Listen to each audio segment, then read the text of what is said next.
आपने अक्सर टीवी पर पेप्सी और सर्फ एक्सेल के स्लोगन्स ये दिल मांगे मोर और दाग तो अच्छे होते हैं जरूर सुने होंगे। मगर आज हम बात करेंगे कंपनीज की तरफ से की गई कुछ बेहद अनोखी और तबाहकुन मार्केटिंग कैंपेन्स यानी इश्तिहारी मुहिम्मात की, जिनमें से कुछ इश्तिहारी कोशिशों में कंपनीज को लेने के देने पड़ गए। वीडियो शुरू करने से पहले बता दूं कि ये सब हकीकत पर मुश्तमिल है और अगर आप कहानी घर को इंस्टाग्राम और फेसबुक पर फॉलो करना चाहें तो उसके लिंक्स वीडियो की डिस्क्रिप्शन में मौजूद हैं। 2013 में कोका कोला कंपनी ने पाकिस्तान और इंडिया के लोगों के दरमियान दूरियां खत्म करने के लिए एक मजेदार और बेहद अनोखी इश्तिहारी मुहिम का आगाज किया। स्मॉल वर्ल्ड नामी इस कैंपेन में लाहौर और इंडिया के शहर न्यू दिल्ली के मुख्तलिफ फेमस शॉपिंग मॉल्स में कोका कोला ने एक खास किस्म की सोडा वेंडिंग मशीन्स नस्ब की, जिन पर एक बड़ी सी टच स्क्रीन भी मौजूद थी। इन वेंडिंग मशीन्स के जरिए इंडिया और पाकिस्तान के लोग ना सिर्फ एक दूसरे को लाइव देख सकते थे, बल्कि कुछ लम्हों के लिए ये एक दूसरे से बात करके अपने जज्बात का इजहार भी कर सकते थे। ऐसा करने पर यह मशीन इन्हें मुफ्त कोल्ड ड्रिंक्स भी देती थी। यूं ये मार्केटिंग कैंपेन ना सिर्फ कोका कोला कंपनी के लिए मुफीद साबित हुई, बल्कि दोनों ममालिक की आवाम को आपस में कनेक्ट होने का एक अनोखा मौका भी मिल गया।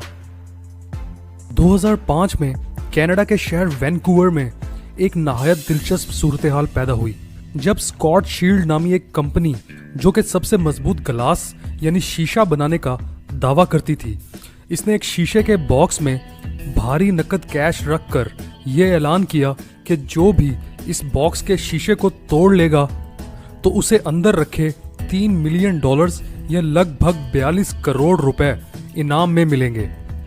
इस बॉक्स को शहर के एक मशहूर बस स्टैंड पर रखा गया, जहां हजारों लोग किस्मत आजमाने पहुंच गए।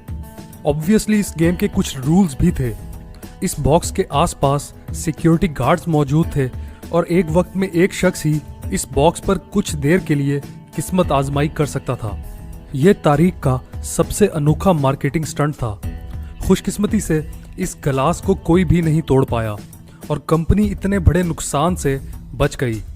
लेकिन एक बार कंपनी के मालिक की सांस तो जरूर अटकी होगी। बैटरीज और सेल्स बनाने वाली एक मशहूर कंपनी एनर्जाइजर को एक इश्तिहारी मुहिम के दौरान लेने के देने पड़ गए। जब एनर्जाइजर कंपनी में बैठे किसी जीनियस शख्स ने मुखालिफ कंपनी ड्यूरासेल का मजाक उड़ाने का फैसला किया। इन्होंने अपने टीवी कमर्शियल्स में एक पिंक रंग के खरगोश को दिखाया। ये पिंक रैबिट दरअसल मुखालिफ कंपनी ड्यूरासेल का लोगो था, जिसकी वजह से लोग इन टीवी कमर्शियल्स को ड्यूरासेल कंपनी के एड्स समझने लगे, जिसकी वजह से उल्टा ना सिर्फ मुखालिफ कंपनी ड्यूरासेल की सेल्स डबल हो गई, बल्कि इस नाकाम मार्केटिंग कैंपेन पर एनर्जाइजर कंपनी ने करोड़ों रुपए जाया कर दिए। ओपरा नामी ये खातून अमेरिका की सबसे मशहूर टीवी होस्ट है, जिसे करोड़ों लोग पसंद करते हैं। मगर 2009 में इसकी एक बेवकूफ़ी की वजह से KFC को $40 मिलियन या 5 अरब से ज्यादा का नुकसान उठाना पड़ा। ओपरा को अपने मशहूर टीवी शो के दौरान KFC की मार्केटिंग के लिए कहा गया और साथ ही इसे अपने चंद खास फैंस को KFC की तरफ से फ्री खाना खाने के लिए वाउचर्स देने का भी कहा गया। मगर ओपरा ने अपनी वेबसाइट पर ये फ्री वाउचर्स हर किसी को ऑफर कर दिए और लाखों लोग ये फ्री वाउचर्स डाउनलोड करके KFC के मुख्तलिफ रेस्टोरेंट्स में मुफ्त खाना खाने पहुंच गए और तमाम KFC रेस्टोरेंट्स के बाहर लोगों की लंबी कतारें लग गईं। अब मजबूरन KFC को इन्हें $40 मिलियन का खाना खिलाना पड़ा। जरा तसव्वुर करें कि इस इश्तिहारी मुहिम का आइडिया देने वाले के साथ क्या हुआ होगा। आखिर में जिक्र बैलून फेस्ट ट्रेजेडी का। इस वाकये को तारीख का सबसे भयानक मार्केटिंग स्टंट माना जाता है। 27 सितंबर 1986 को अमेरिकन रियासत ओहायो के शहर क्लीवलैंड में यूनाइटेड वे नामी एक चैरिटी फाउंडेशन ने बेघर अफराद के लिए चंदा जमा करना था, जिसके लिए एक अनोखे फेस्टिवल का एहतमाम किया गया।